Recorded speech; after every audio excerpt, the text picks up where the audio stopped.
รายการต่อไปนี้เป็นรายการทั่วไปสามารถรับชมได้ทุกวัย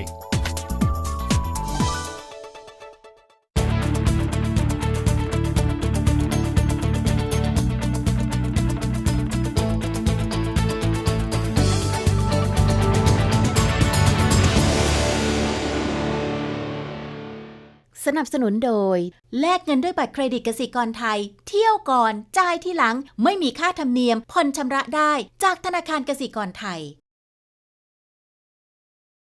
สวัสดีค่ะเมื่อพูดถึงระบบการศึกษาที่ดีหลายคนก็คงนึกถึงประเทศฟินแลนด์เพราะฟินแลนด์เป็นประเทศที่มีระบบการศึกษาเฉพาะตัวและได้รับการยอมรับว่ามีคุณภาพดีที่สุดแห่งหนึ่งในโลกวันนี้เราจะพูดคุยกับดร.ปาสโซเบิร์กนักการศึกษาชื่อดังของฟินแลนด์เราจะไปพูดคุยกันนะคะว่าอะไรคือหัวใจสำคัญของระบบการศึกษาฟินแลนด์ทำไมฟินแลนด์ถึงเชื่อว่าเรียนน้อยถึงได้มากเป็นแนวคิดที่น่าสนใจมากๆค่ะดร.ปาสโซเบิร์กเป็นนักการศึกษาชั้นนำของฟินแลนด์เขาเคยเป็นทั้งครูผู้ฝึกหัดครูนักวิจัยและที่ปรึกษาในเรื่องนโยบายการศึกษาของฟินแลนด์นอกจากนั้นเขายังเป็นผู้ทรงคุณวุฒิด้านการศึกษาในองค์กรระดับนานาชาติอย่างธนาคารโลกองค์การ OECD คณะกรรมาธิการยุโรปและอีกหลายหน่วยงานของสหประชาชาติรวมถึงเป็นผู้เขียนหนังสือ Finnish Lessons 2.0 อีกด้วยทุกๆ 3 ปี องค์การเพื่อความร่วมมือทางเศรษฐกิจและพัฒนาหรือ OECD จะมีการประเมินผลนักเรียนร่วมกับนานาชาติหรือ PISA ซึ่งเป็นการทดสอบความสามารถในวิชาคณิตศาสตร์วิทยาศาสตร์และการอ่านของเด็กอายุ 15 ปีในกว่า 70 ประเทศทั่วโลก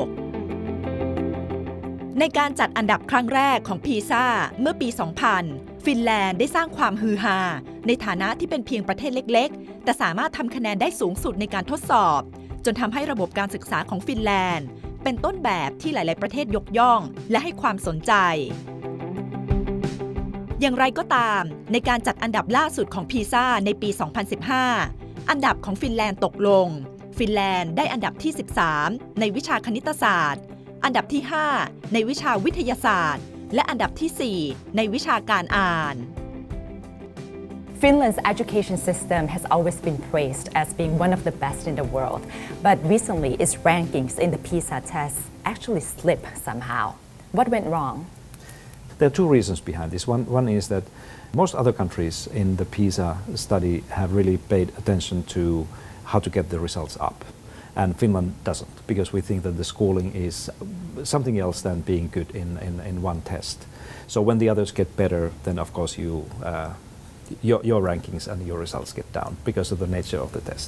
Then the other one is that we have, just like in most other countries, certainly all of the Western countries, our teenagers are spending so much more time with the iPhones and gadgets and all sorts of screens.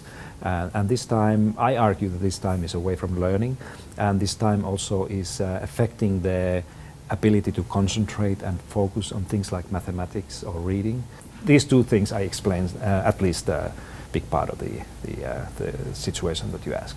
Do PISA test scores or any international rankings actually reflect whether or not a country's education system is good or not? These international tests only tell something about education. They're not indicators of the overall quality of what the children do. They don't tell anything to you about the arts or foreign languages or problem solving or creativity or how engaged kids are, how healthy or happy they are.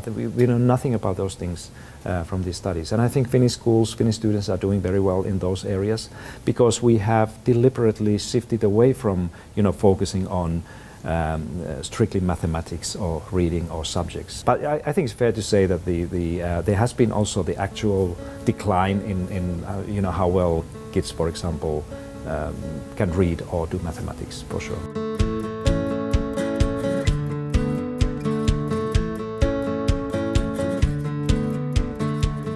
By Finnish standard, what is good education? I think if you mean education as a whole, I think a very important thing in Finland is that everybody has access to high quality or good quality education. The equality or equity thing is extremely important in our country. It's the main kind of a vision or priority in our education policy is to make sure that everybody has access to good school and good teaching. So that's probably number one in Finland. Then of course the second thing is that everybody, all these children should be learning well what they learn in a school.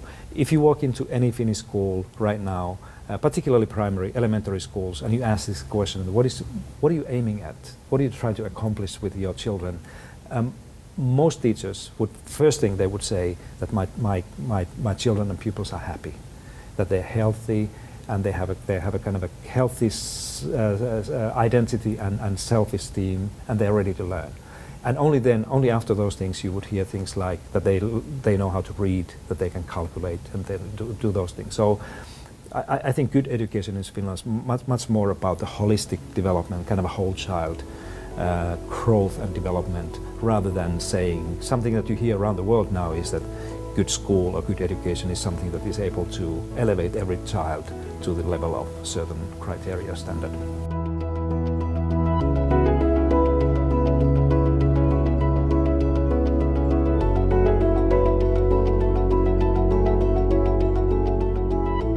What's the end product that Finland's education aims to have from kindergarten and to, say, university?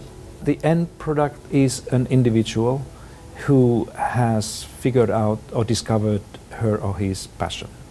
In other words, who leaves the school system, whether it's into higher education or employment or something else, with the real true kind of a feeling that I know what I'm good at.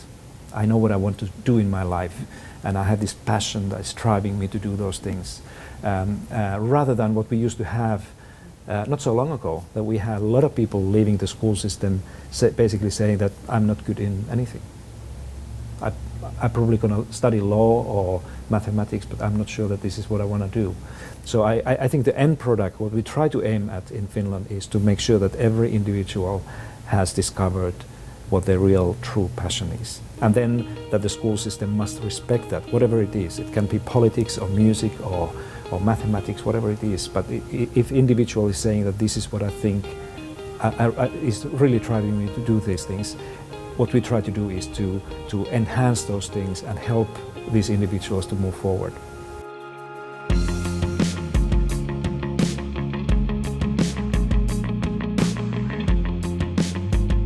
ผลการจัดอันดับของพีซ่าล่าสุดในปี 2015 ประเทศที่มาแรงครองอันดับหนึ่งทั้ง 3 วิชาได้แก่ประเทศสิงคโปร์เพื่อนบ้านของเรานี่เอง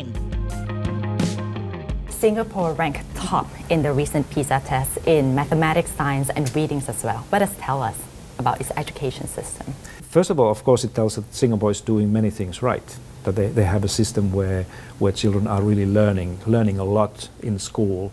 But we have to also remember that in Singapore, and I've been doing a lot of work in Singapore, that if you go to any family with children in the weekday evening, you are likely to see only adults because the kids are in the evening school, in the private classes, and doing those things. So partly Singapore and South Korea and Japan, many Southeast Asian systems are doing well in these international studies because children do so much work for that. But I'm not saying that that's a bad thing, but we have to see this whole kind of investment in education when we think about what they are achieving. But I give a lot of credit to Singapore, given where they were 20 years ago. It's an impressive progress, very fast and very rapidly, and there are many lessons, many things we can learn from them. And if you look at the rankings in mathematics, most of the top countries are Asian countries. Mm-hmm. What's the link between Asian education system and mathematics?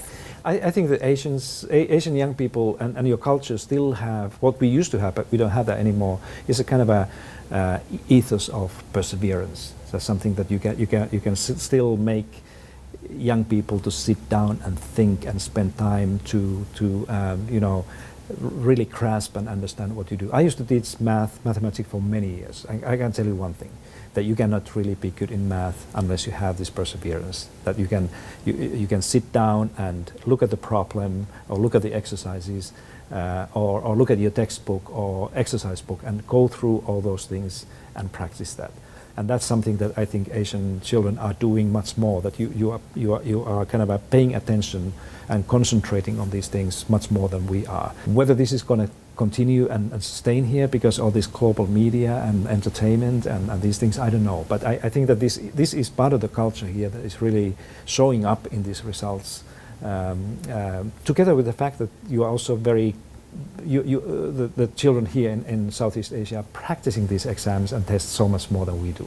You know, in Finland, for example, those 15-year-olds who take the PISA test have never experienced anything like this before. So for them, it's the first time when we do a kind of a external test like PISA. But for example, in Singapore or South Korea, children have so many kind of practices. You know, they practice how to do those things. So in other words, the kids are often very good in taking tests here, that they are not in Finland or many other countries. But all the credits to Singapore, I think they're doing good things.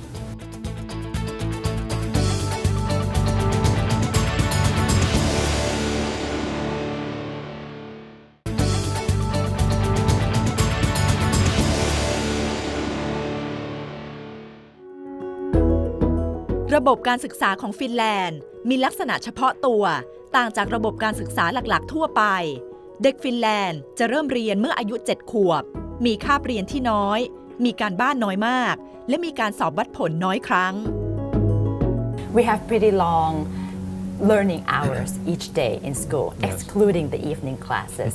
What is your typical learning hours in a day? Depends on how old are the children that we are thinking of.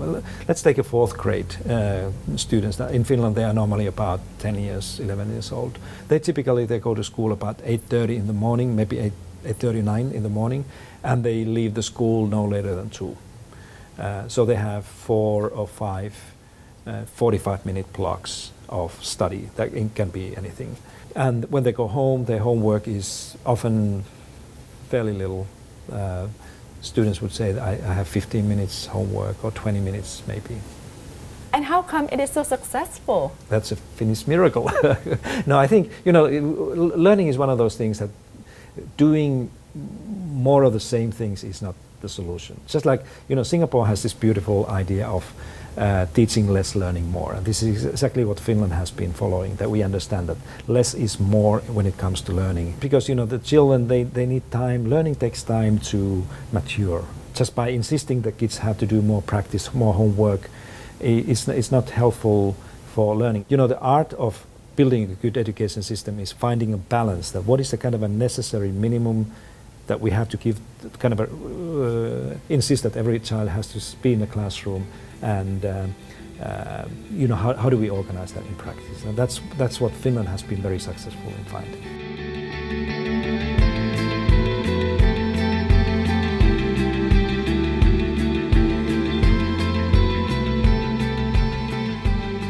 How much subject knowledge do you actually feed into children at a young age, let's say kindergarten or primary schools? Zero? Nothing. They are children, they should play. And you know, in Finland, children go to school when they're 7 years old. So they normally stay in kindergarten until they're 7.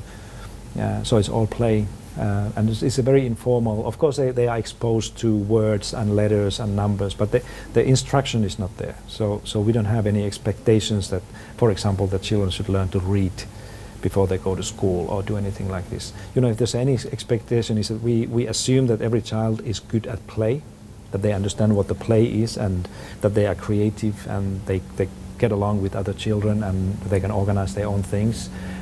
The other thing we assume before any content stuff in kindergarten is that every child should be independent, so that they can take care of themselves and their basic things. And thirdly, that they understand the importance of responsibility, that they are responsible for their own things, including learning. That when they learn, that they learn for themselves, for their own well-being and development, not for the teacher. And this is a big difference if you look at the first graders in Finnish schools or elementary school children, that they all do these things in a school for themselves, not for the teacher. When I go to see schools around the world and I ask these small children, why do you do these things? And they often say that because the teacher was asking me to do this, or I want to get a good grade on this. And you never hear those things in Finnish schools. It's always about, you know, understanding that I do these things because I want to learn. I want to, you know, enhance myself. So play in a kindergarten and very soft landing to these things in the school.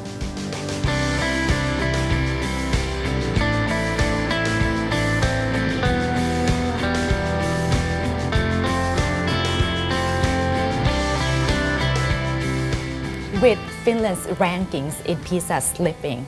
What is Finland doing about this? Teach students more mathematics, more science, more readings?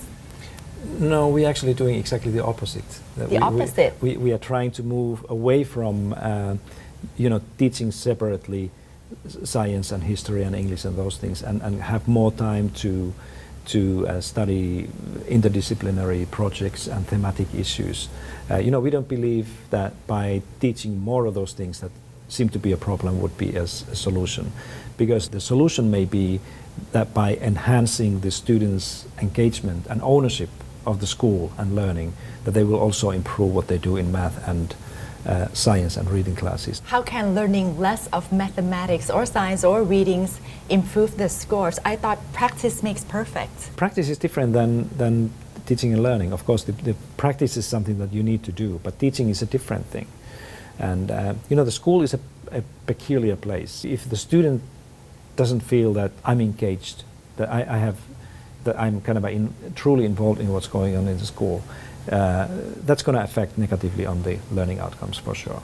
And in the other way, that if students have a kind of a strong engagement when they feel that they are really belonging here, there's something meaningful to do, that's more likely to enhance also math and reading, all those things that are measured, than just teaching more math. I can tell you one thing, that if Finland had adopted a strategy now, that okay, PISA results are going down, our solution is to increase math and science and reading, those things, in the curriculum. The things probably would only gotten worse. Because Einstein said it already. Einstein said that if you believe that doing the same thing over and over again will give you different outcomes or results, then you're insane.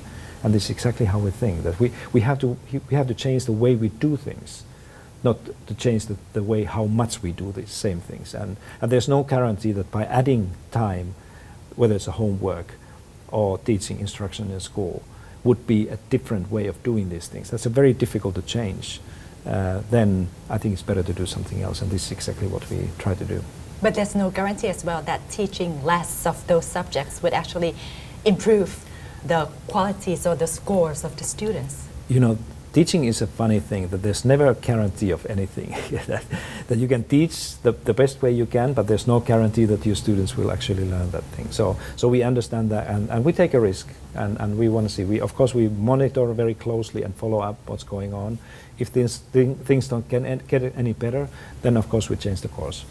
But this is a Finnish way of. We are not afraid of taking risks and failing, and time will tell.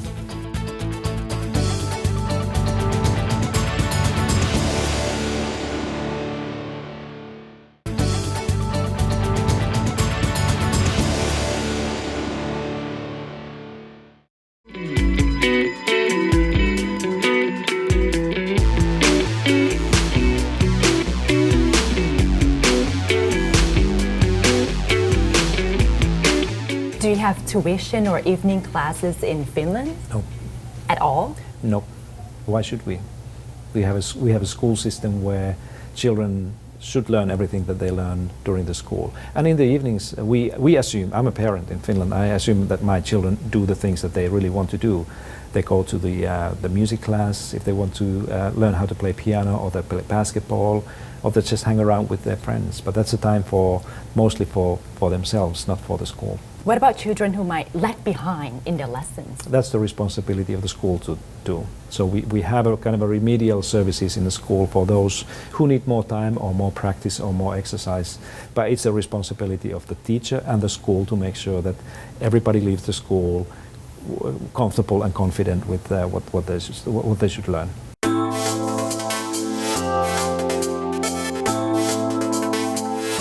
How do you teach children in Finland to think more and memorize less? That's a good question. I think one key that we try to do, and it took actually a long time to really realize how important what we call the student engagement is, so that the children would be more engaged in what they do in a school. That has been a problem or challenge in Finland for many years, that we have seen more and more young people saying that the school is not really giving me anything, there's nothing interesting going on there. And now what we try to do is to change the school more towards a place where young people would feel that I have voice, that I can influence in sometimes, not all the time, but sometimes the things that we are learning and studying in the school. And I think that if you have a system where students feel that they are engaged and their opinions are heard and that they can decide every now and then what to do, then of course the learning is more likely to change towards a kind of a thinking and meaningful way rather than just memorizing and trying to recall what the teacher is saying.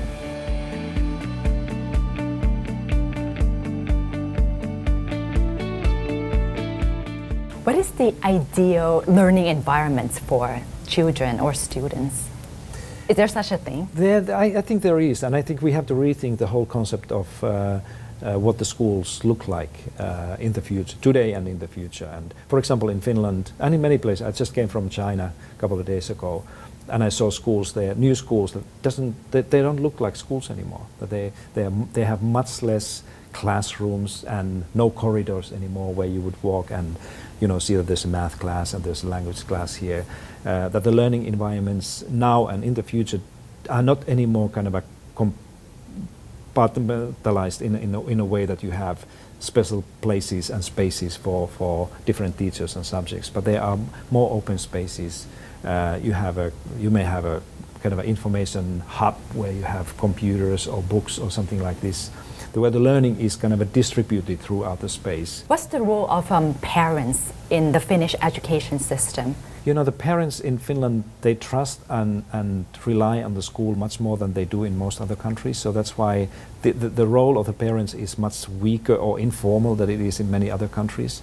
Parents, the most common way how the parents engage in schooling is that they go once a month or a couple of times a term to the parents' evening, and they have a conversation with the teachers and other parents and see what's going on. But they don't really do that much more. I think partly it's a problem because I see school education also as a collective responsibility between schools and the parents.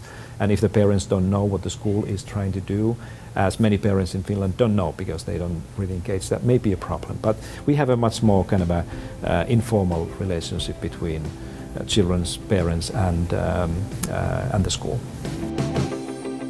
หัวใจหลักที่ทำให้ระบบการศึกษาของฟินแลนด์ประสบความสำเร็จคือการทำให้เด็กรู้สึกมีส่วนร่วมกับโรงเรียนเกิดความรู้สึกว่าอยากเรียนรู้เพื่อการพัฒนาตัวเองไม่ใช่เรียนเพราะครูสั่งหรือว่าเรียนเพื่อพ่อแม่สัปดาห์หน้าเราจะมาพูดคุยกับดร.ปาสิกันต่อกับอีกหลายแง่มุมของการศึกษาในฟินแลนด์โดยเฉพาะอย่างยิ่งการให้ความสำคัญกับอาชีพครูซึ่งเป็นอาชีพที่ได้รับการยกย่องอย่างสูงในสังคมฟินแลนด์ค่ะพบกันใหม่สัปดาห์หน้าวันนี้สวัสดีค่ะ